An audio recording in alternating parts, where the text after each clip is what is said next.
अभी three modes में लोग रहते हैं। तो मोड ऑफ इग्नोरेंस में अगर व्यक्ति है, हम्म, तो उसका बिहेवियर जो है वो सबसे निम्नतर रहेगा। इसके पहले तो देखिए, हम सिद्धांत को समझने का प्रयास करें कि हम कुछ भी कार्य करें इस जीवन में, हम सभी को कभी भी प्रसन्न नहीं कर सकते हैं और सभी को हम लोग दुखी भी नहीं कर सकते हैं, है ना। क्योंकि अलग अलग गुणों में लोग जो है वो सिचुएटेड है। अलग अलग उनके अट्रैक्शंस हैं, अलग अलग उनके रिपल्शंस हैं। आज जैसे लोग बोलते हैं मोदी जी को, है ना, अभी लोकसभा चुनाव भी आने वाला 24 में, बोलते हैं कि मोदी जी अब भारत देश को हिंदू देश घोषित कर दो। तो अगर हिंदू देश घोषित करेंगे भी तो बहुत से लोग क्रिटिसाइज करेंगे ना, करेंगे ही करेंगे। पॉलिटिक्स में अगर आप हैं और आप कुछ भी कार्य करते हैं, there will always be people who will criticise, that's for sure. मैं मोदी जी का एक भाषण भी सुना था, तो उसमें वो बता रहे थे कि अगर लोग हमारी निंदा नहीं कर रहे हैं तो इसका मतलब हम काम ही नहीं कर रहे हैं। हाँ, अगर हम काम कर रहे हैं तभी तो लोग निंदा करेंगे। कुछ लोग, अगर कोई विपक्ष भी अगर हमसे संतुष्ट है यानी हम उल्टा काम कर रहे हैं। Getting the point. Team India इस प्रकार से खेल रही है कि पाकिस्तान तारीफ कर रहा है। हाँ, इसका मतलब बुरा खेल रही है। तो in that way, if we are doing something which our opponent is criticizing, that means definitely we must be doing something good. तो तो इस प्रकार से वी हैव टू अंडरस्टैंड। अभी जैसे जो क्रिमिनल मेंटालिटी के लोग हैं वो किसी क्रिमिनल को भी अप्रिशिएट करते हैं, उसके इंटेलिजेंस को, कि इसने इतना बड़ा क्राइम इतनी स्मार्टनेस के साथ कर दिया। जबकि बाकी लोग जो सेंडली माइंडसेट के हैं वो उसी पॉइंट को क्रिटिसाइज करते हैं। So that's the thing. भी ये इस प्रिंसिपल को हमेशा याद रखिएगा कि हम ऐसा कोई भी कार्य नहीं कर सकते हैं जिससे लोग हमको, कुछ लोग अप्रिशिएट ना करें, कुछ लोग क्रिटिसाइज ना करें। किस कैटेगरी के लोग हमको अप्रिशिएट या क्रिटिसाइज कर रहे हैं, ये हमारे लिए बहुत इंपॉर्टेंट है। ये पॉइंट जब मुझे बहुत अच्छे से समझ में आ गया तो मुझे इवन ब्रह्मचारी आश्रम भी ज्वाइन करने में मदद मिली। हाँ। क्यों? क्योंकि जब भी आप लीक से हट के कोई काम करेंगे तो क्रिटिसिज्म तो आएगा ही आएगा, फॉर श्योर। शास्त्रिक बहुत सारे एग्जाम्पल्स हमको मिलते हैं, है ना, शास्त्र में हमको मिलता है। देखिए, जैसे जन्म, आज ही के बहुत अच्छा पॉइंट था, तो चक्रवर्ती प्रभु जूहू से आए, उन्होंने क्लास लिया तो बताया कि जन्म, मृत्यु, जरा, व्याधि, ये चार चीजें तो ठीक है, कांस्टेंट है और कंटिन्यूसली हमको इफेक्ट नहीं करती। जन्म के समय कष्ट था, वो तो हो ही गया, अब तो जन्म हमारा हो ही चुका है ना। मृत्यु कब आएगी मालूम नहीं, हो सकता 60 साल 70 साल में मृत्यु आए, है ना। जरा, बूढ़े भी मालूम नहीं, अभी तो वो ही नहीं, बाद में होंगे। और व्याधि, व्याधि हमेशा तो व्याधि नहीं आती, हमेशा तो बीमार नहीं रहते, कभी बीमार पड़ते फिर कभी स्वस्थ भी हो जाते हैं। तो इससे हम उतने ज्यादा इफेक्ट नहीं होते। परंतु इसके साथ में जो है वो त्रिताप है ना। त्रिताप के लिए बोलता है त्रिताप नॉन स्टॉप। ये हमको आति दैविक, आति भौतिक, आदि आत्मिक क्लेश जो है हमेशा हमको कंटिन्यूसली हिट करते ही रहते हैं। किसी न किसी व्यक्ति से हमको परेशानी आती रहती है, या हमारा शरीर खराब होता है, या मन खराब होता है, या कुछ ना कुछ जो आदि दैविक क्लेश है, कोई ना कोई तो हमको परेशान करेगा ही करेगा, है ना। तो जैसे चित्रकेतु महाराज थे, तो चित्रकेतु महाराज की कहानी आती है भागवतम में, पास टाइम आता है किस प्रकार से 1 करोड़ उनकी वाइफ थी, पर एक भी उनको संतान की प्राप्ति नहीं हुई थी, तो बड़े दुखी थे। तो ऑपुलेंस बहुत कुछ था, परंतु संतान ना हो पाने की वजह से काफी दुखी रहते थे। और फिर जब उन्होंने काफी ऋषियों को प्रसन्न किया, तपस्वियों को प्रसन्न किया, और उनकी कृपा से जब ऋषियों ने समझा कि ये बिना पुत्र के रह ही नहीं सकते, तो उन्होंने कहा ठीक है, हम आपको पुत्र तो देंगे, परंतु वो आपके हर्ष और शोक दोनों का कारण होगा। तो उन्होंने सोचा किस प्रकार का शोक आएगा, हो सकता है बच्चा है थोड़ा बहुत हमारी बात नहीं सुनेगा, पढ़ने में कमजोर होगा, मंद बुद्धि होगा, थोड़ा बहुत शोक हम सहन कर लेंगे।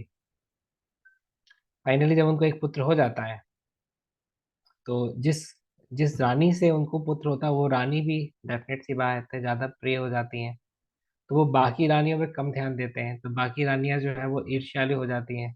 किस रानी से? जिस रानी को पुत्र हुआ था, क्योंकि राजा ज्यादातर समय उस पुत्र को और उस पुत्र की माँ उसकी रानी को ज्यादा समय देता था।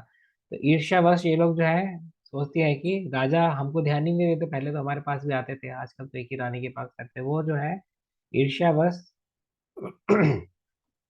उस बालक को जहर दे करके मार देते हैं।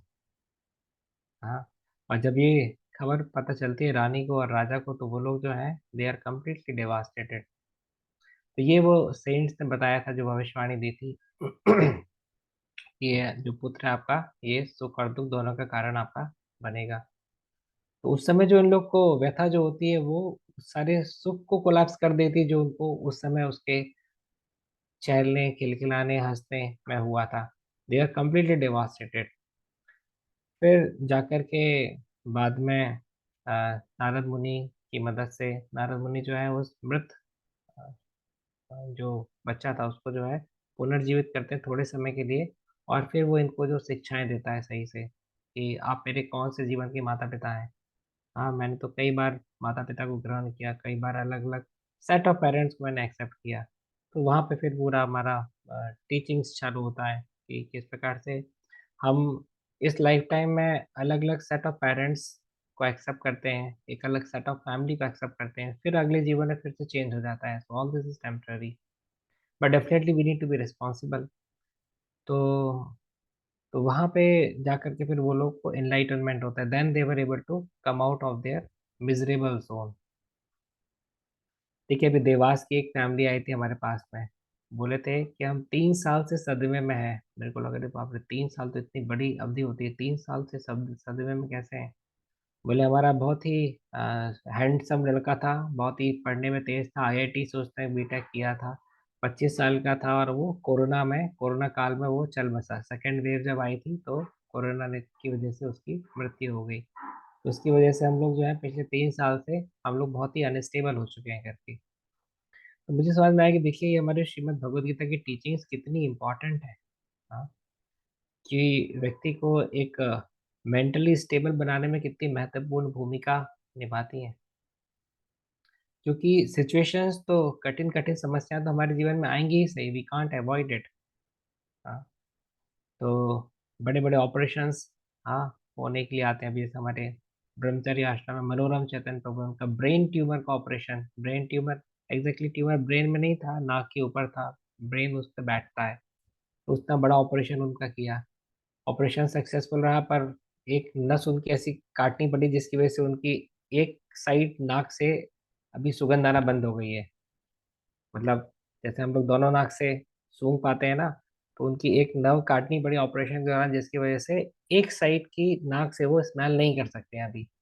तो डॉक्टर ने पहले ही कहा था कि ये बहुत क्रिटिकल ऑपरेशन है, इसमें अगर एक गलत नर्व कट जाएगी तो आपकी आंखों की रोशनी जा सकती है, दूसरी गलत नर्व कट जाएगी तो आपके पाँव जो है वो पैरालिसिस हो सकते हैं, पर एक ऑपरेशन भी करानी पड़ेगा क्योंकि ट्यूमर आपका बढ़ रहा है। तो ये जिंदगी की रियलिटीज हम डिस्कस कर रहे हैं, ये कोई फिक्शन नहीं है ना। ऑपरेशन उनका हुआ, ब्रेन ट्यूमर हुआ था, पर जिस प्रकार से भक्तों ने मंदिर में उनके लिए प्रार्थना की, सब भक्तों ने इकट्ठे होकर के नरसिंह देव के सामने प्रार्थना की, जिस समय गुरु महाराज के लिए जिस समय हम प्रार्थना करते थे, तो उससे सब कुछ उनका अच्छा चला। तो he so grateful and consciousness wise he was so stable कि ठीक है, अभी जो कुछ भी हमारे लिए होगा बेस्ट ऑफ द बेस्ट होगा, है ना। तो life is all about comparison, we need to move from unhealthy comparison to healthy comparison. तो ये चीजें उनको मेंटल रिलीफ दी कि हाँ ठीक है, अभी भक्त लोग ने हमारे लिए नरसिंह देव के इतने इतने सारे ब्रह्मचारी ने और गृहस्थों ने एक साथ इकट्ठे होकर के नरसिंह देव के सामने एक्सक्लूसिवली हमारे लिए प्रार्थना की है, तो डेफिनेटली अच्छा ही होगा। डेफिनेटली तो जो भी कुछ हुआ उनके साथ में, he was mentally accepting it with right consciousness. तो why I am quoting these examples, क्योंकि हमारे जीवन में बहुत कठिन कठिन परिस्थितियां आएंगी आएंगी, और उनको हम कैसे डील कर पाते हैं ये हमारी उच्च उच्च चेतना पे निर्भर करता है। उच्च चेतना में हम अलग प्रकार से डील करते हैं, निम्न चेतना में अलग प्रकार से डील करते हैं। सत्वगुण का व्यक्ति सेम सिचुएशन को, रजोगुण का व्यक्ति सेम सिचुएशन को, तमोगुण का व्यक्ति सेम सिचुएशन को, तीनों अलग अलग प्रकार से डील करते हैं। करेक्ट। तो इसके लिए हम हमेशा चेतना निर्माण की चर्चा करते हैं। अभी स्क्रिप्चर्स के कुछ एग्जांपल्स अगर आप देखें तो हमको देखने में मिलेगा, जैसे ध्रुव महाराज। ध्रुव महाराज की केस स्टडी देखते हैं तो किस प्रकार से सुनीति उनकी माता थी, जो कि किंग की फेवरेट नहीं थी। सुरुचि सौतेली माँ थी, जो किंग की फेवरेट थी। एक बार नन्हे ध्रुव पिता की गोद में बैठना चाहते थे, तो सुरुचि ने मना कर दिया। कहा कि तुमको इस गोद में बैठने का अधिकार नहीं। अगर तुम इस गोद में बैठना चाहते हो तो पहले तुम तपस्या करके पुनर्जीवन मेरी कोख से प्राप्त करो, तो जाकर तुम बैठ पाओगे। सोचिए मतलब कितना कॉम्प्लिकेटेड बना दिया। Firstly you have to give up your life, उसके बाद फिर दोबारा से तुम अगर मेरे गर्भ से उत्पन्न होते हो तो जाकर के तुम इस किंग की लैप में गोदी में बैठ सकते हो। तो ध्रुव वॉज इन्फ्यूरिएटेड। पूरा उनका दिमाग खराब हो जाता है। क्षत्रिय के बच्चे थे 5 साल के, और जाकर के रोते हुए अपनी माँ के पास जाते हैं। पर उनकी माँ बहुत ही सतोगुणी थी, बहुत ही डिवाइन थी। तो उन्होंने बहुत अच्छे से शिक्षाएं दी। कहा कि अरे तुम राजा की गोद में बैठने की बात कर रहे हो, तुमको तो परम पिता परमेश्वर भगवान विष्णु की गोद में बैठना चाहिए, है ना। तो तुम्हारा असली पिता तो भगवान है। हाँ, तो इस प्रकार से उन्होंने अच्छी शिक्षाएं दी। और फाइनली उनको वो उनके अंदर वो इंस्पिरेशन डेवलप किया, जिससे वो फाइनली भगवान को प्राप्ति के लिए 5 साल की नन्ही उम्र में जंगल में जाकर के तपस्या की, और 6 महीने में इतनी कठोर तपस्या की कि भगवान के दर्शन उनको हो भी गए। ब्रह्मा से बड़ा राज्य प्राप्त करना चाहते थे, है ना। तो हम लोगों के छोटे छोटे लक्ष्य हो सकते हैं, परंतु ध्रुव महाराज का इतना बड़ा लक्ष्य था। ब्रह्मा से के राज्य से भी बड़ा राज्य, है ना। जैसे क्रिकेटर का सपना होता है कि वो वर्ल्ड कप जीतना चाहते हैं, वर्ल्ड कप उठाना चाहते हैं, उसको बड़ा लक्ष्य मानता है। हाँ, वास्तविकता में एक नॉर्मल पैरामीटर से तो बड़ा लक्ष्य है। परंतु कोई व्यक्ति बोले कि मैं भारत का ही प्रधानमंत्री बनना चाहता हूँ, तो आप कहेंगे ये तो और भी बड़ा लक्ष्य है। कोई व्यक्ति बोले कि मैं पूरे पृथ्वी का ही किंग बनना चाहता हूँ, तो आप बोलेंगे तो बहुत ही बड़ा लक्ष्य है। और यहाँ पे ये ब्रह्मांड से भी बड़ा, ब्रह्मा से भी बड़ा राज्य के अधिपति बनना चाह के प्रयास से भगवान की तपस्या की। प्रॉब्लम क्या होती है, कई बार लोगों को ये सब स्टोरीज फिक्शन समझ में आती है, उनको लगता है ये तो फिक्शन होगा। असली में है भी कि नहीं है। तो जन सामान्य नॉर्मल माइंडसेट के लोग पढ़ते हैं तो उसको रिलेट नहीं कर पाते हैं। बट हमको स्क्रिप्चर्स पे फेथ होना चाहिए। अलग अलग युग हैं, अलग अलग युग में अलग अलग घटनाएं हुई हैं, उन घटनाओं का यहाँ पे अच्छे से विवरण दिया गया है श्रीमद् भागवतम में, है ना। 4 बुकलेट्स में हमारी अच्छी कमांड होनी चाहिए: भगवत गीता, चैतन्य चरितमृत, श्रीमद् भागवतम और नेक्टर ऑफ डिवोशन।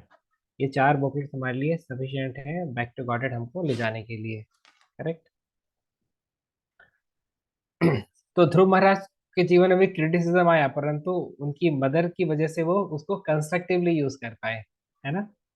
उनकी मदर ने उनको डिमोटिवेट नहीं किया कि अच्छा तुम्हारी सौतेली माँ ने ऐसा किया, अभी मैं ये कर लूंगी, उसके खिलाफ वो करूंगी। कुछ षड्यंत्र षड्यंत्र नहीं रचाया, कुछ उनको नेगेटिव फीडिंग नहीं की। ठीक है, कोई दिक्कत नहीं, अपन बड़े होकर के देख लेंगे। ऐसा कुछ नहीं बोला, परंतु एक कंस्ट्रक्टिव माइंडसेट के साथ में उनको एक सही इंस्पिरेशन उनके जीवन में निर्माण किया।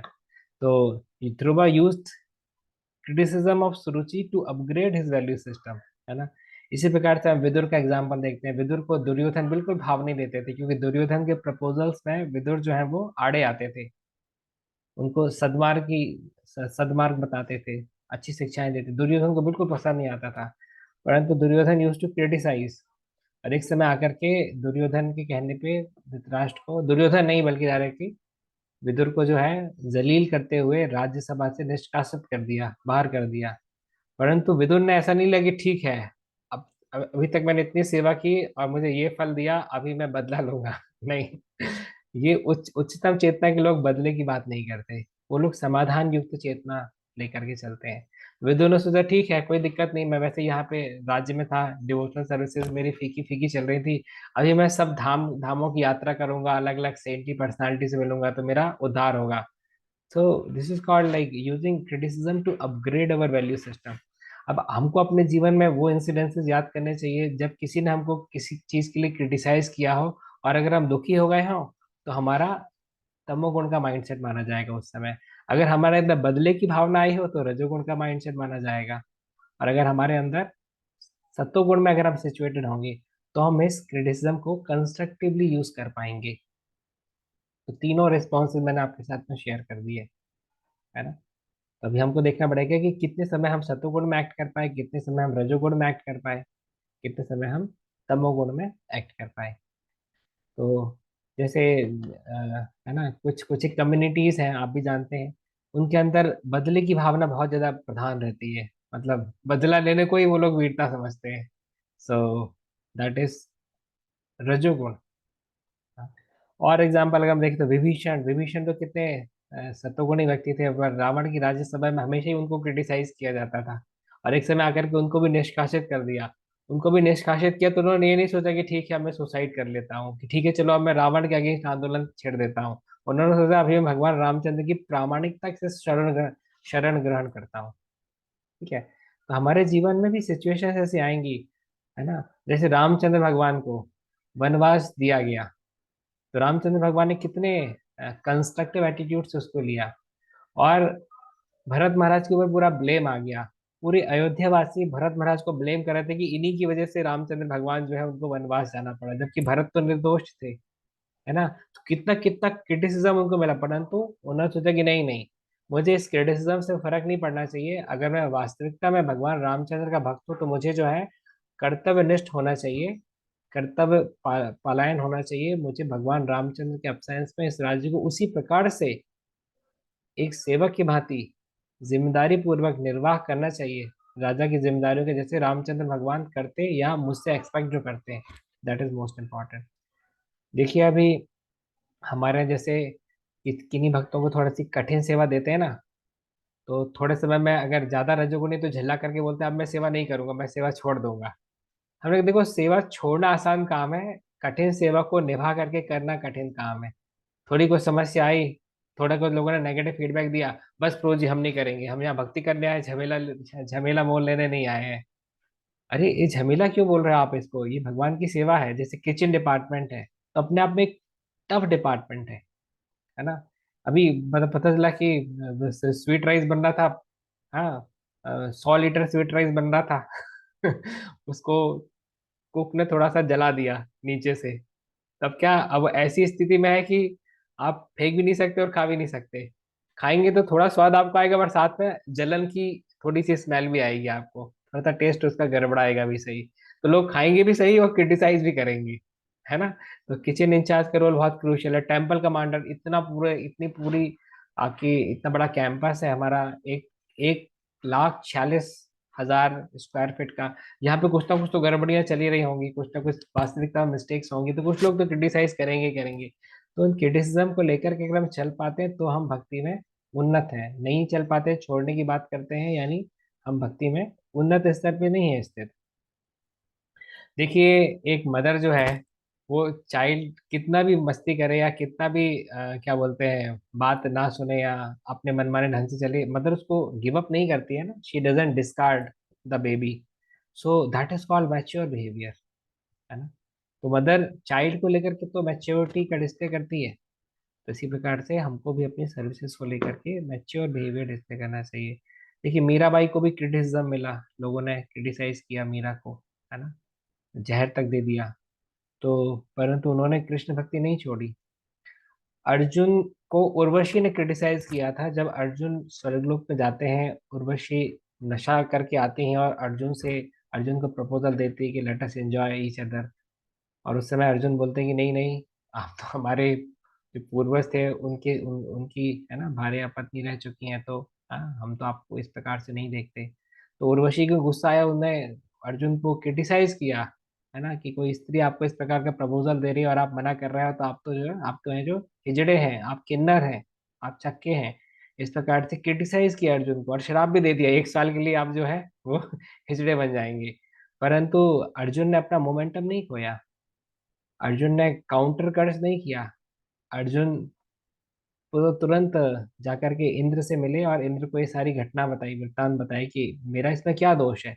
अर्जुन इसमें ये पता करना चाहती कि उनकी गलती कहाँ पर है, मतलब उनको समझ में नहीं आ रहा था कि उर्वशी ने ऐसे ही झाड़ भी दिया और श्राप भी दे दिया, जबकि गलती तो कुछ थी नहीं। तो इंद्र ने फिर बताया कि उर्वशी का श्राप आपके लिए वरदान के रूप में काम आएगा, जिस समय आप 1 वर्ष के लिए अज्ञातवास में जाएंगे। आपका तेजस्व इतना ज्यादा है कि आप अज्ञातवास में अपने आप को छुपा नहीं पाएंगे, है ना। बाकी ऐसे युधिष्ठिर है, नकुल सहदेव भीम, ये लोग तो अपना हुलिया चेंज कर देंगे, अपनी पोशाक चेंज कर देंगे, तो लोग इनको नहीं पहचान पाएंगे। और आप पोशाक भी चेंज कर देंगे तो भी आपका तेज इतना ज्यादा है कि लोग आपको रिकॉग्नाइज कर लेंगे। उस समय ये श्राप जो है यही आपके लिए वरदान साबित होगा। तो इस प्रकार से अर्जुना वो बिकेम हैप्पी देन, है ना। तो इस प्रकार से sometimes curse becomes the blessings, है ना। जैसे आप किसी किसी ट्रेन को पकड़ने के लिए जा रहे थे, है ना, ड्राइवर आपका सही से गाड़ी नहीं चला पाया, इस वजह से आपकी ट्रेन छूट जाती है। तो एक सैड सिचुएशन है ना आपके लिए, एक बहुत इंपॉर्टेंट ट्रिप के लिए जा रहे थे, फिर बाद में न्यूज में आता है कि इस ट्रेन का एक्सीडेंट हो गया, तो उसी उसी ड्राइवर को आप धन्यवाद देते हो कि भाई अच्छा हुआ तुमने तुमने बचा लिया, नहीं तो आज तो हम शहीद हो गए होते। So in that way we have to understand कि when we are following this path of bhakti, then Krishna is also controlling the situations of our life. जब हम इस भक्ति के पाथ में है तो हम अकेले नहीं हैं, बल्कि भगवान भी हमारे जीवन की इक्वेशंस को कंट्रोल कर रहे हैं। ये ध्यान रहना जरूरी है, अदरवाइज हम छोटी छोटी चीजों में, जब हमारे प्लान के हिसाब से चीजें नहीं होती तो हम फ्रस्ट्रेट हो जाते हैं। तो ये हमारे लिए इम्पोर्टेंट है। और अगर हम एग्जाम्पल लें तो प्रहलाद महाराज का कितना क्रिटिसिज्म मिला। एकमात्र साधु थे, बाकी सब दैत्य थे, सभी लोग क्रिटिसाइज करते थे बोलते थे अरे प्रहलाद, हाँ, प्रहलाद तुम्हारे इतने इतने शक्तिशाली पिता हैं, हाँ इतना बड़ा साम्राज्य है, तुमको कुछ नहीं करना, बैठे बैठा इस पूरे ब्रह्मांड के स्वामी बन जाओगे, और तुम होगी मानते ही नहीं, विष्णु की भक्ति करते हो। कितना क्रिटिसिज्म मिलता था, परंतु प्रहलाद ने कभी भक्ति करना नहीं छोड़ा। तो इतने सारे केसेस हम लोग देखते, देखिए युधिष्ठिर महाराज को कितना क्रिटिसिज्म मिला जब उन्हें द्यूत कीड़ा में अपने आप को, अपने भाई पांडवों को, जहां तक कि द्रौपदी को भी दांव पर लगा दिया, है ना। अच्छे अच्छे लोगों ने भी युधिष्ठिर महाराज को क्रिटिसाइज किया, परंतु उस क्रिटिसिज्म के बोझ तले वो दब नहीं गए, उसके तले फ्रस्ट्रेट नहीं हो गए। He came out of the zone of frustration. उन्होंने कहा ठीक है, गलती हुई मेरे से, मानता हूं मैं, मेरे से गलती हुई, मुझे उसमें सुधारने की आवश्यकता है। So in that way they ultimately, Yudhishthira ultimately, है ना, आ, उन्होंने अपने आप को दोबारा रिकम्पोज किया, और दोबारा से अपने आप को रीइंस्टेट किया, एंड ही परफॉर्म्ड वाइजली।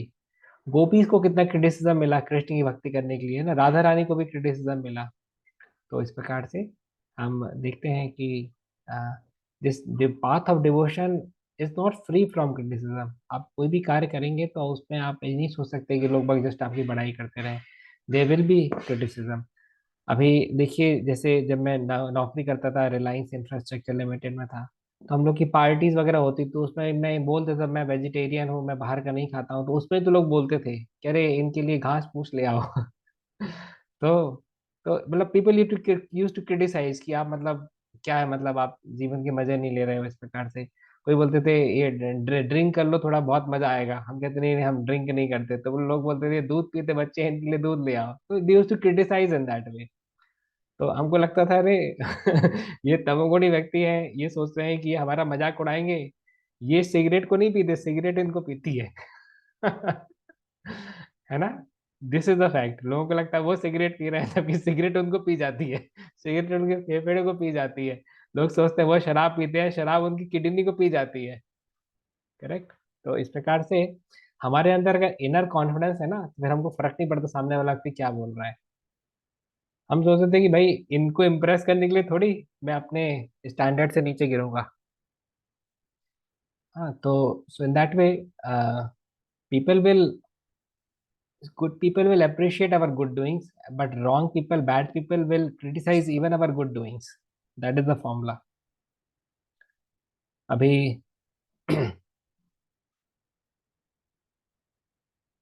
अलग अलग समय पे अलग अलग क्रिटिसिज्म को कैसे मैंने पॉजिटिवली लिया, इसका भी मैंने एक लिस्ट लिखा है। जैसे फॉर एग्जांपल मेरे परिवार में या सराउंडिंग में कोई इंग्लिश मीडियम स्कूल में नहीं गया था, तो कुछ नेबर्स वगैरह थे, वो ऐसे ही बोलते रहते थे कि देखो 5वीं क्लास तक, 5th क्लास के बाद तो ये चेंज कर लेगा, क्योंकि इसके घर में भी कोई इंग्लिश पढ़ाने वाला नहीं है, और अपने सोसाइटी में भी कोई नहीं है, तो डेफिनेटली ये ड्रॉप आउट हो जाएगा। तो जब 5th क्लास क्लियर कर लिए तो बोलते थे 8th क्लास में ड्रॉप आउट हो जाएगा, फिर 10th क्लास में ड्रॉप आउट हो जाएगा। So in that way they always use to say negative about it. But I never got afflicted by their words. परंतु मैं उसको लेता था कि नहीं, अभी मेरे को उनको रॉन्ग प्रूव करके बताना है, मुझे इसमें आगे बढ़ते चले जाना है। तो यद्यपि घर में माता पिता को भी इंग्लिश नहीं आती थी, और सराउंडिंग में भी किसी को इंग्लिश नहीं आती थी, पर उसके बाद भी ठीक है, पढ़ पढ़ के समझ लेते थे, आगे बढ़ गए। तो इसी प्रकार से शुरुआत में बाइक मुझे चलाने में बहुत दिक्कत हुई, मतलब bike, I am a slow learner, I have to honestly accept, मैं किसी भी फील्ड में मेरी लर्निंग स्लो ही रहती है। तो शुरुआत में बाइक जो मुझे सिखाने ले जाता था वो परेशान हो गया था, वो बोला था कि तुम इस जीवन काल में बाइक नहीं चला पाओगे, तुमको बताते हैं क्लच, हाँ, और एक्सीलेटर एक साथ नहीं, मतलब क्लच, उस समय क्लच और एक्सीलेटर एक साथ नहीं छोड़ते, और मैं एक साथ छोड़ता था तो गाड़ी उछक जाती थी। तो इस प्रकार से थोड़ा सा वो फ्रस्ट्रेट हुआ था, उसने कहा कि तुम जीवन में गाड़ी चलाना नहीं सीख पाओगे। बट फिर थोड़ा सा उससे बेसिक ट्रेनिंग लेने के बाद मैंने खुद से ही प्रैक्टिस किया। I was a slow learner, पर एक बार मैं बाइक अच्छा चलाना सीख गया तो I was among the best bike Riders. जो हॉस्टल में मेरे साथ में बाइक में पीछे बैठे हैं वो जानते हैं कि I was such a good bike rider at that time. मतलब अगर रोड में मैं चल रहा हूँ तो शायद ही कोई दूसरी गाड़ी है जो मुझे ओवरटेक कर पाए, है ना। सो इन दैट वे, और मेरा एक्सीडेंट भी कभी नहीं हुआ, मतलब ऐसा नहीं कि मैं ऐसे गाड़ी चलाता था कि अब भिड़ेगी तब भिड़े। I use to keep a safe distance while driving. तो तो इस प्रकार से I use the challenges offered by them not negatively but in a constructive direction. हाँ, तो इसी प्रकार से जब एक बार नोएडा मंदिर में मुझे क्लास देने के लिए बोला था, और मैंने मना किया था कि देखो मुझे क्लास देते नहीं आता, मुझे क्लास मत दिलवाइए। पर मैं क्या रोज मंगल आरती अटेंड करने जाता था वहां पे। तो लोगों को लगता था कि अरे ये बहुत अच्छी कैटेगरी के भक्त हैं, रोज ही मंगल आरती करते हैं, कोई दूसरे तो आते नहीं है, तो इस चक्कर में उन्होंने बैठाल दिया हमको यूथ क्लास देने के लिए। बट मैं मना कर रहा था, मुझे नहीं आता क्लास देते, आप लोग क्यों बैठाल रहे हैं। बोले नहीं नहीं, भगवान ही तुमको इंस्पिरेशन देंगे और तुम बस अच्छी क्लास दे दोगे। तो मैं जानता था ऐसा कुछ ट्रांसजेंडर होने वाला नहीं है, पर इतना फोर्स था कि मैं बैठ गया और मैंने पूरी गड़बड़ क्लास दी। पूरी मैंने गड़बड़ क्लास दी। माइक मुझे यूज करते आता नहीं था, मैं इतना तेज तेज बोल रहा था माइक पे कि बार बार उनको माइक को एडजस्ट करना पड़ा था। जैसे ही वो एडजस्टमेंट करके साउंड को स्लो करते थे, मैं धीरा बोलता था, तो फिर उनको तेज करना पड़ता था। तो मतलब it was a completely bad show. जो आयोजक थे इतने फ्रस्ट्रेट हो गए थे मेरे से कि उन्होंने कहा था कि तुम मुझे लिख करके दो कि तुम अगले 1.5 साल तक कोई क्लास नहीं दोगे। सो इन दैट वे मैंने कहा उनको कि मैं तो पहले ही मना कर रहा था, आपने क्यों मुझे बैठा दिया क्लास देने के लिए। तो उन्होंने कहा कि अरे मतलब मुझे क्या मालूम था कि इतना ज्यादा बिलो परफॉर्मेंस तुम दोगे। बोले अगली बार से कोई हमारे प्रोग्राम में आएगा तो इसलिए आएगा क्योंकि हमने प्रसाद अच्छा दिया था, इसलिए नहीं कि तुम्हारी क्लास हुई थी। So in that way I was slow learner, I again accepted. परंतु फिर मैंने उसको एक कंस्ट्रक्टिव पॉइंट ऑफ व्यू से लिया, मैंने कहा कि नहीं नहीं, जब इतने सारे लोग क्लास दे सकते हैं तो मैं भी तो क्लास दे ही सकता हूँ, तो why not to prepare myself properly. मैंने अच्छे से नोट्स मेकिंग में ध्यान दिया, अच्छा कंटेंट अपने पास एकत्रित करना शुरू किया। अभी भी मैं कंटेंट पे बहुत ध्यान देता हूँ। आप देखिए, मैं अलग अलग क्लासेस में अलग अलग इंफॉर्मेशन देने का प्रयास करता हूँ, एनालॉजीज यूज करने का प्रयास करता हूँ। तो एक अच्छा कंटेंट ऑडियंस के अंदर एक आकर्षण पैदा करता है कि उनकी सुनने की इच्छा होती है ना। बोलने बोलना कैसे चाहिए हमको कि पीपल फील अट्रैक्टेड, इसके बारे में वर्कआउट किया। सो अगर हम कार्य करते तो डेफिनेटली लोहा भी चुंबक में कन्वर्ट हो जाता है। करेक्ट, लोहे में पहले चुंबकीय गुण नहीं है, परंतु वो चुंबक के साथ में रगड़ता रहता है तो लोहे के अंदर भी चुंबकीय तत्व उत्पन्न हो जाते हैं। सो इस प्रकार से we should never lose hope but we should work consistently. जब मैं ब्रह्मचर्य आश्रम ज्वाइन कर रहा था तो उस टाइम पे लोगों ने कहा कि अरे आश्रम में देखो अभी गए हैं 6 महीने के अंदर वापस आ जाएंगे, लिख करके ले लो हमसे। तो I was never demotivated bye hearing this sentences. तो मुझे लगता था कि अब मैं इसको उसको चुनौती के रूप में लेना है कि भले आश्रम में मुझे कितनी समस्या है परंतु मुझे आश्रम छोड़ करके नहीं जाना है।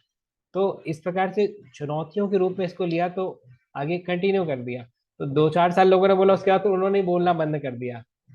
तो इस प्रकार से सी मैं क्रिकेट काफी देखता था पहले, तो मैं सचिन तेंदुलकर के इस एटीट्यूड से प्रभावित था कि कभी कोई बॉलर उसको उसकी निंदा करता था, उसको अब्यूज भी करता था, तो सचिन तेंदुलकर साइलेंट रहता था, कुछ बोलता नहीं था, वो अपने बैट से जवाब देता था, है ना।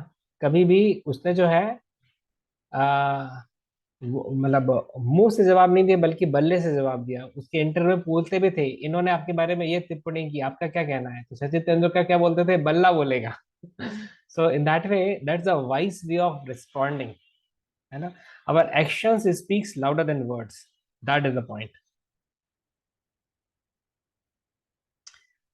तो इंटरनल क्लैरिटी हमारी जितनी हाई रहेगी उतना हमारा एक्सटर्नल कंफर्मेशन रहेगा। Internal clarity is directly proportional to external confirmation. External confirmation मतलब जो बाह्य एक्टिविटीज हम करते हैं उसके अंदर हम सॉलिड बन जाएंगे, अगर हमारा इंटरनल कन्विक्शन हाई रहेगा तो। ये स्टेटमेंट किसका है? राधे श्याम प्रभु का है। और मेरी मदर ने मुझे ये बताया था, you cannot do anything in this world which will not lead to criticism. तुम दुनिया में ऐसा कुछ भी नहीं कर सकते हो कि लोग तुम्हारी निंदा ना करें। जब मैंने ब्रह्मचर्य आश्रम ही ज्वाइन किया तो बहुत लोगों ने बहुत निंदा किया, बहुत निंदा की, है ना।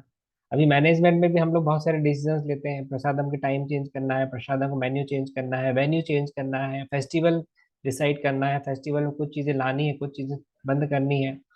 तो डिसीजन मेकिंग का बेसिस हमारा स्ट्रांग रहता है, इंटरनल क्लैरिटी हाई रहती है, हम जो भी डिसीजन लेते हैं उसको दूसरों को एक्सप्लेन कर सकते हैं क्यों हमने किस वजह से लिया। पर क्रिटिसिज्म तो होता है, पर उस क्रिटिसिज्म से प्रभावित नहीं होते। तो हमको एक्स्ट्रा स्ट्रांग मसल्स चाहिए पड़ती, मेंटल मसल्स की, कोई हमको क्रिटिसाइज करे फिर भी हमको इफेक्ट ना पड़े। ज्यादातर लोगों को इफेक्ट पड़ जाता है, इस कारण से हमने इस टॉपिक को लिया है ना। जैसे बी आर अम्बेडकर, कितना कितना क्रिटिसिज्म उनको हुआ, परंतु उस क्रिटिसिज्म को झेलते हुए भी उन्होंने जो है वो अनुसूचित जनजाति को ऊपर उठाने में बहुत बड़ा योगदान दिया। हाँ, तो आपको बहुत सारे ऐसे ज्वलंत उदाहरण मिल जाएंगे जिसमें लोगों ने क्रिटिसिज्म को बेसिस बनाते हुए अपने वैल्यू सिस्टम को अपग्रेड किया। अगर कर्मा कंसेप्ट को हम जाते हैं, कर्मा कंसेप्ट की तरफ, तो एक्चुअली अगर कोई व्यक्ति हमारी निंदा कर रहा है ना, ये बहुत ध्यान से सुनिएगा, अगर कोई व्यक्ति हमारी निंदा कर रहा है ना तो उसने हमारे कर्मा को वो बर्न कर रहा है ना। जैसे हमारे पास सफरिंग दो प्रकार से आ सकती है, या तो मेंटल आ सकती है या फिजिकल, है ना। अगर किसी व्यक्ति ने हमको कुछ अपशब्द बोले या कुछ हमारी निंदा की तो उसने हमारे उतने कर्मा को बर्न कर दिया, जो कि हो सकता है फिजिकल सफरिंग के रूप में भी आ सकता था। मैं तो अपनी प्रार्थना में भगवान से ये प्रार्थना करता हूँ, हे भगवान, फिजिकल सफरिंग को मेंटल सफरिंग में कन्वर्ट कर दो तो ज्यादा अच्छा है।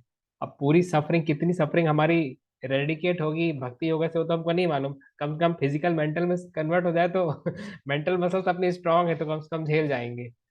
पर फिजिकली कोई डिसीज आता है तो वो सर्विसेज को अफेक्ट कर देता है ना। अब जैसे मैं डीटीज की सर्विस करता हूँ दिन में 3 बार के आसपास, तो अब अगर सर्दी तेज हो गई तो डीटी वर्षे बंद हो जाती है, हाथ में कुछ प्रॉब्लम हो गई तो डीटी वर्षे बंद हो जाती है, पाँव में अभी मेरा बैक्टीरियल इन्फेक्शन हो गया था तो प्रॉब्लम हो गई थी, अगर पेट खराब है तो डीटी वर्षे आप नहीं कर सकते। तो in that way physical suffering अगर मेंटल में कन्वर्ट हो जाती है तो मैं तो भगवान को धन्यवाद ही देता हूँ। इनफैक्ट अगर मेंटल सफरिंग मेरे ऊपर आती है तो मैं सोचता हो सकता है भगवान ने कुछ पर्टिकुलर फिजिकल सफरिंग को मेंटल में कन्वर्ट करके दिया होगा, तो मैं खुशी होता हूँ, दुखी नहीं होता हूँ। ये बहुत इंपॉर्टेंट कंसेप्ट है, ये कंसेप्ट आपको सारी मेंटल सफरिंग के जोन से बाहर निकालने वाली चाबी है। इस प्रकार से आपको मेंटली बहुत स्ट्रांग बना देगी। दी देखिए, आज के जीवन में लड़ाई युद्ध भी मानसिक स्तर पे ज्यादा है, फिजिकल स्तर पे कम है। कितने बार लोगों ने आपके साथ फिजिकल अब्यूज किया, फिजिकली आपको आप पर कोई आपको चाटा मारा या मुक्का मारा? नहीं, ज्यादातर मेंटल प्लेटफॉर्म पे ही होता है। इसीलिए we need to become mentally strong. Chanakya Pandit का स्टेटमेंट है ना, क्या निंदक न्यारे राखिए, कि निंदकों को हमको पास में रखना चाहिए, वो हमारे शॉर्ट कमिंग्स बताते रहते हैं ताकि हम उसमें सुधार करते रहते हैं, हमारे सिस्टम को हम अपग्रेड कर लेते हैं। हमारी टॉलरेंस मसल, अवंती ब्राह्मण का सेक्शन जो कि 11th कैंटो श्रीमद् भागवतम में दिया गया, वो पढ़ेंगे तो और बढ़ जाएगा, है ना। इस प्रकार से अवंती ब्राह्मण जो है वो बताते हैं कि हमारा मन ही हमारे कष्टों का कारण है, इस मन की वजह से ही हमारे जीवन में कष्ट आते हैं। तो ये सारे डायनामिक्स थे जो कि हमने पिछले 37 मिनट में समझने का प्रयास किया। बहुत सारे शास्त्रिक एग्जाम्पल हमने बताए, कुछ मैंने अपने खुद के जीवन से आपको इंसिडेंसेस बताए, कुछ एक बाह्य जगत के सफल लोगों से के लिए बताया। अमिताभ बच्चन एक्टिंग के वर्ल्ड में जब गए थे तो लोग बहुत क्रिटिसाइज किया, अरे ये तो खंबे जैसा खड़ा है ना, खंबे जैसा लगता है, ये क्या एक्टिंग करेगा। परंतु he doesn't got bewildered, he haven't got bewildered, और वो एक्टिंग की दुनिया में आज कितनी ऊंचाइयों में पहुंच गए। तो सचिन तेंदुलकर ने 16 साल की उम्र में क्रिकेट खेलना शुरू किया था, लोग बच्चा बच्चा बोल करके मजाक उड़ाते थे है ना, ये बच्चे को मुंह में गेंद लगेगी नाक फूट जाएगी। वाकई पहले मैच में ही सचिन तेंदुलकर की वकार यूनिस की गेंद जो है सचिन तेंदुलकर की नाक में लगी और नाक से खून निकलने लगा। रिटायर्ड हार्ट होकर के पाविलियन भेजने के लिए सलाह दी गई, पर फाइनली उन्होंने बैंडेज वगैरह लगा करके फिर से खेलना शुरू कर दिया। So so in that way, like people will always criticize, तो ये लेक्चर वाकई उन लोगों के लिए बहुत ही महत्वपूर्ण है जिनको फर्क पड़ता है जब दूसरे उनको क्रिटिसाइज करते हैं, तो उनके लिए बहुत महत्वपूर्ण है, बारंबार सुनना चाहिए। सेकेंडली, हमारे जीवन का रिमोट कंट्रोल जो है हमारे पास में हमको लेना आना चाहिए, है ना। This the last concept. इसके बाद किसी कोई प्रश्न हो तो जरूर से पूछ सकते हैं। हमारे जीवन का रिमोट कंट्रोल जो है हमको दूसरों को नहीं देना चाहिए। अगर दूसरों के रिस्पॉन्सेज से हम इफेक्ट हो रहे हैं, यानी हमारे जीवन के रिमोट कंट्रोल उनके पास में, हम एक टीवी के समान है जिसका रिमोट कंट्रोल उनके पास में है। ऐसा नहीं होना चाहिए। हमारे जीवन के रिमोट कंट्रोल हमारे पास में होना चाहिए, है ना। कई बार गर्ल्स रहती हैं तो कुछ बॉयज उनको कमेंट करते हैं तो दुखी हो जाती हैं। दुखी होने की जरूरत नहीं है, ठीक है, वो दुष्ट व्यक्ति है, वो तो बोलेगा ही, सही बोलने दो उसको, है ना। तो we have to become mentally strong. ठीक है। कोई प्रश्न हो किन्हीं का तो पूछ सकते हैं, कोई कमेंट हो, आपकी टिप्पणी हो, कुछ बताना चाहें तो you are most welcome.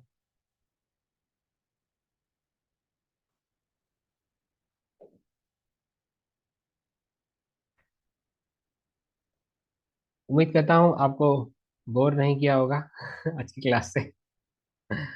It was it must be a relevant session. Okay, Manisha माता जी, आपने हैंड रेस किया है। हरे कृष्ण प्रभु जी, दंडवत प्रणाम। जी। बहुत बहुत धन्यवाद प्रभु जी आपका कि आपने इतना अच्छा सेशन लिया, क्योंकि बहुत जरूरी था। क्योंकि मैं भी बहुत ज्यादा अफेक्ट हो जाती हूँ कभी कोई बुराई कर देता है तो ये चीज जरूरी थी। और दूसरा एक पॉइंट ये भी अच्छा लगा कि मतलब ये चीज मुझे आज ही पता लगी कि यदि कोई हमारी बुराई कर रहा है तो हमारे कर्मा काट रहा है वो। या तो मोस्ट तो इम्पोर्टेंट कंसेप्ट। जी, तो ये तो बहुत अच्छा है। लेकिन प्रभु जी कई बार ऐसा होता है कि हम भी किसी की बुराई कर देते हैं, तो उस चीज से हम कैसे बचे? मीन्स फैमिली में होता ही है अक्सर ऐसा, देवरानी जेठानी तो सारी उस चीजें, तो उस चीज से उसमें कैसे बचे प्रभु जी? उसमें नया कर्म हमको लगता है, नया कर्म हमारी तरफ से ऐड हो जाता है, तो उसकी वजह से फिर हमको आगे आगे जाकर के हो सकता है कि सफर करना पड़े। तो तो प्रभु जी मतलब बस क्या करें हम? जैसे कई बार ऐसा होता है ना रिलेशन में कि जैसे आप नहीं सुनना चाहते किसी की बुराई, लेकिन फैमिली में आप उस चीज को मना भी नहीं कर सकते। आपको कोई सुना रहा है, भले हाँ हाँ हाँ करते हो, बट आपको सुनना हो। जब आप सुनोगे तब एक ना एक बात तो फिर आपके मुंह से निकल ही जाएगी। तो फिर मैं जनरली क्या करता हूँ, मैं टॉपिक ही चेंज कर देता हूँ। जैसे सपोज कीजिए आप मेरे से बुराई करी अंजना माता जी की, अरे अंजना माता जी ऐसी हैं वैसी हैं, मैं तुरंत आपकी बुराई करना शुरू कर दूंगा। तो टॉपिक टॉपिक ही चेंज हो जाएगा। हर व्यक्ति को उसकी बड़ाई सुनना अच्छा लगता है, करेक्ट।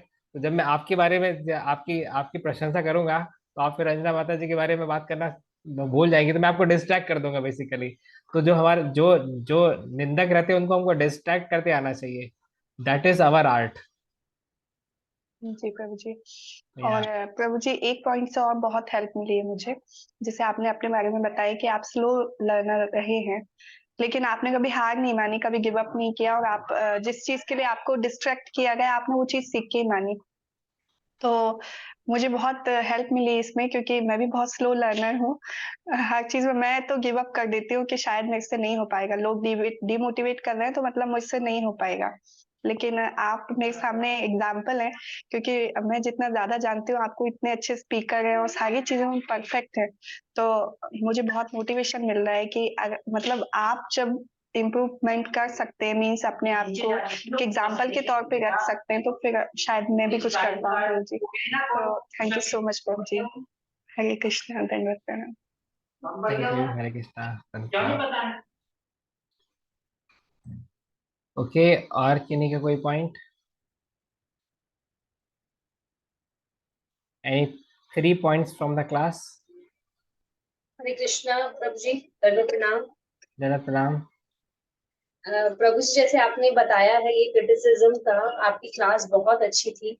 बहुत सारे पॉइंट सीखने जैसे हैं, लेकिन जब कोई क्रिटिसाइज करता है प्रभु जी तो कोई कई बार वो दिल पे बात लग जाती है, और उस टाइम पे हम उस चीज पे थोड़ा रिएक्ट नहीं करके मन पे वो बात ले लेते हैं। तो उस चीज को कैसे थोड़ा हल्का कर पाए कि जैसे चेंज, मूड चेंज, और उसको अलग फॉर्म में ले सके।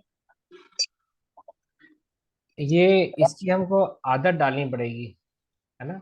जैसे जैसे पहले हम लोग की आदत थी कि जैसी कोई चीज खाने के लिए आती थी तो मतलब खाने के लिए सामने रखी थी तुरंत उसको खा लेते थे, है ना। अब जैसे हमें भक्ति में आ गए हैं तो तुरंत कोई चीज आती है तो पहले हम उसको ऑफर करने के बारे में सोचते हैं, है ना। जैसे किसी ने हमको एक बहुत फ्रेश बढ़िया मैंगो दिया किसी ने हमको, तो तुरंत उसको खाने के बारे में विचार नहीं आता, तुरंत विचार आता है कि अभी हमको इसको भगवान को ऑफर करना है ना। तो किस प्रकार से अपने एटीट्यूड में परिवर्तन लाया ना हमने। पहले हम ही तुरंत दिया और खा लिया, अभी तुरंत लिया और उसको भगवान को भोग लगाने के बारे में सोचा। तो डिफरेंस है। तो इस प्रकार से हमको क्या, पहले सिद्धांत को अच्छे से समझना पड़ेगा, अच्छे से इसको एब्जॉर्ब करना पड़ेगा इस सिद्धांत को। किस प्रकार से we are the loser if we are reacting, we have to respond maturely rather than reacting to a situation. We need to learn to respond it maturely. तो फिर धीरे धीरे करके हमारी फिर आदत बन जाएगी। फिर जैसे ही कोई व्यक्ति हमारे बारे में कुछ बोलता है तो तुरंत हमारा सायरन बजेगा कि तुरंत हमको रिएक्ट नहीं करना है, we have to respond it maturely. तो हम सही तरीके से सिचुएशन को डील कर पाएंगे। It's all about habit. या यस प्रभु, थैंक यू सो मच। बहुत अच्छा एग्जांपल दिया आपने, मतलब जैसे बोला कि हम प्रसाद ऑफर करके देते हैं। थैंक यू प्रभु जी, बहुत क्लियर फील हो रहा है उससे। Thank you. प्रैक्टिस करना चाहूंगी प्रभु जी इस पे, कि प्रैक्टिस और ब्लेस कीजिए कि कर सकूं प्रैक्टिस इस चीज के लिए। Thank you so much. आप प्रैक्टिस करेंगे तो दो लोगों का फायदा होगा, एक आपका और एक मेरा। मेरा क्यों फायदा होगा? क्योंकि मैंने भी इस सिद्धांत को चर्चा किया ना, तो स्पिरिचुअल वर्ल्ड में विन विन सिचुएशन होती है। And the preacher also becomes a beneficiary if those who are attending they apply it sincerely. Thank you प्रभु जी, thank you. Hare Krishna. Hare Krishna. Okay, Anjana माता जी बताएं। हरे कृष्णा प्रभु जी, दंडवत प्रणाम। आवाज आ पा रही है प्रभु हाँ जी, आ रही है। जी? प्रभु जी, इसी क्लास में मुझे समझ में रहा है प्रभु जी, जैसे थोड़ा कि सा तेज बोलना पड़ेगा आपको, आवाज धीरे धीरे आ रही है। अभी अभी आ रही है प्रभु जी? हाँ जी, आ रही है। जी प्रभु जी, प्रभु जी जैसे मान लीजिए सिचुएशन है कि कोई माँ है, मतलब कोई महिला है। जी, महिला है।